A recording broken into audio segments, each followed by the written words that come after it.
So guys, today we are going to talk about the new topic in the breathing and exchange of gases, in which we will proceed with the topic of pharynx and larynx. So let us understand.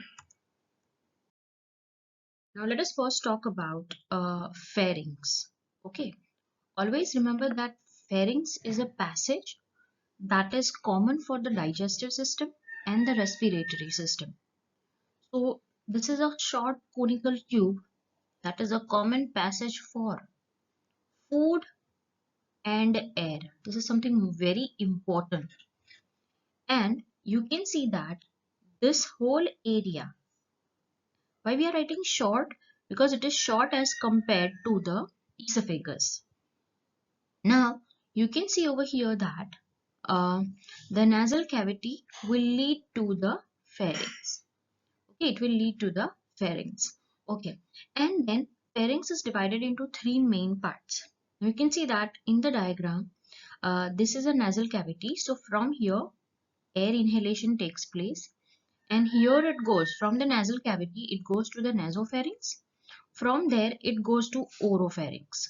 Okay, now what is this oropharynx? Oropharynx is a part of pharynx. Now this is a mouth, right? तो mouth से जो part होके जाता है, you can see that, let's say this is a mouth, ये oral cavity है, और यहाँ से जब हम फूड लेते हैं, ओके, तो फूड क्या करेगा, फूड भी यहीं पे ही जाएगा. तो यहाँ पे ये जो पार्ट है, ओरोफेरिंग्स वाला पार्ट या फेरिंग्स का एक पार्ट होता है जहाँ पे दोनों कॉमन पैसेज हो जाता है, और फिर क्या होता है कि ये यहाँ से फूड को यहाँ जाना होता है. ठीक है, it has to go over here. तो उस टाइम पे क्या होता है कि ये जो पार्ट है, जब फूड इसको धक्का देके ये वाले पार्ट को, एक छोटी सी डिस्क आपको दिख रही है, ठीक है, ये वाली, this part is what you can see over here, which I have said that it's orange color structure यहाँ पे. ठीक है, तो ये जो डिस्क है इसे हम इपिग्लोटिस कहते हैं. तो फूड के धक्के से ये इपिग्लोटिस पूरा ही विंड पाइप को कवर कर लेता है. ठीक है, तो ये यहाँ से यहाँ आ जाता है. उसका मतलब क्या है, जब भी फूड पास हो रहा है तो विंड पाइप बंद हो जाती है, और फूड जाके, ये ग्रीन एरो आप देख सकते हो, सीधा जाके कहाँ जाएगा, what you can say, it will go directly to the esophagus. Now you can see that here is the purple color का जो structure आपको आगे दिख रहा है, that is, you can say it is a esophagus. So food की entry यहाँ से यहाँ होकर it will go over here. और ये जो पूरा पोर्शन है epiglottis, वो एक लीफ शेप का स्ट्रक्चर है, वो क्या करेगा, विंड पाइप को कवर कर लेगा. तो ideally you can see that it is having three main structure. Interior nasopharynx जो nasal चैम्बर से निकलता है, मिडिल है ओरोफेरिंग्स जो ईसोफेगस आगे जाके लीड करेगा, और लेरिंगोफेरिंग्स जो है वो leads to the larynx. Larynx का एक पार्ट यहाँ पे इपिग्लोटिस मैंने बोला था आपको, याद रखना यहाँ पे. ओके, तो वो क्या करेगा, वो उसको फूड की एंट्री को इनहिबिट करता है, कहीं इसमें ना चला जाए, विंड पाइप में. इसीलिए कहा जाता है कि हम जब खा रहे होते हैं तब हमें बातें नहीं करनी चाहिए, वरना वो इपिग्लोटिस कंफ्यूज हो जाता है कि like whether it should close the windpipe or it should close the food pipe.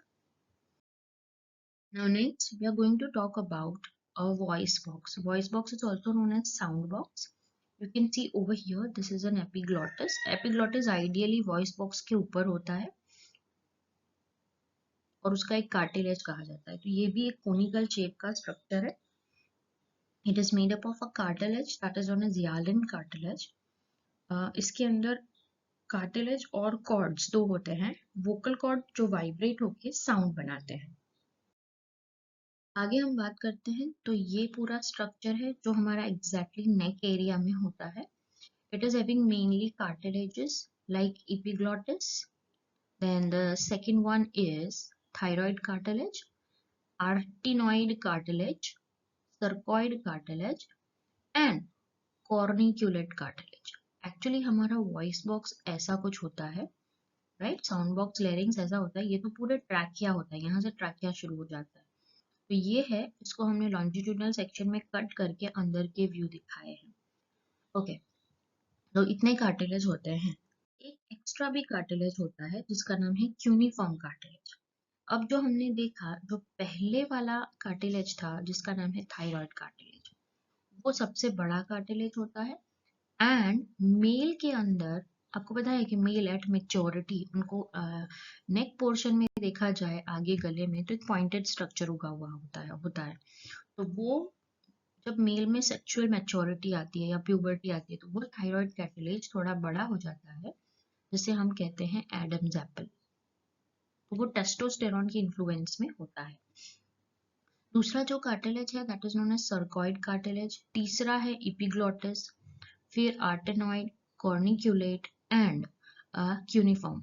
ये जो तीन कार्टिलेज है ये पेड है, ठीक है। पेड तो आपको याद रखना है ए सी सी, दैट इज ए को क्यू, ऐसे याद रखना है, ए को Q R paid cartilage and the other three that is thyroid, cricoid and epiglottis are unpaired. So total 9 cartilages का हमारा वॉइस बॉक्स बना हुआ होता है। और अभी हम अगर जो वोकल कॉर्ड्स की बात करें तो there are two different kinds of vocal cord. The first is false vocal cord and the second one is true vocal cord. तो ये जो फॉल्स वोकल कॉर्ड होते हैं ये यहाँ पे होते हैं, ठीक है। तो अगर और ये व्हाइट वाले जो है ये ट्रू वोकल कॉर्ड। तो ये false vocal cord will provide support to this true vocal cords। And true vocal cord वो होते हैं जो वाइब्रेट करके हम जब भी बोलते हैं और एयर की एंट्री अंदर जाती है तो वो वाइब्रेट करके साउंड प्रोड्यूस करते हैं। तो आइडियली ऐसा कुछ स्ट्रक्चर होता है हमारे व्हाट वी कैन से लैरिंग्स का। तो लैरिंग्स इज बेसिकली एक पूरा कार्टिलेज का स्ट्रक्चर है जो ट्रैकिया के ऊपर है और लेरिंगोफेरिंग्स के नीचे है, ठीक है। उसके ऊपर कार्टिलेज होता है एपिग्लॉटिस जो उसे प्रोटेक्ट करता है। सो बेसिकली दिस वाज, आज हमने इतने ही टॉपिक के बारे में बात करेंगे। Next we will be talking about a topic of new topic that is a trachea and the bronchial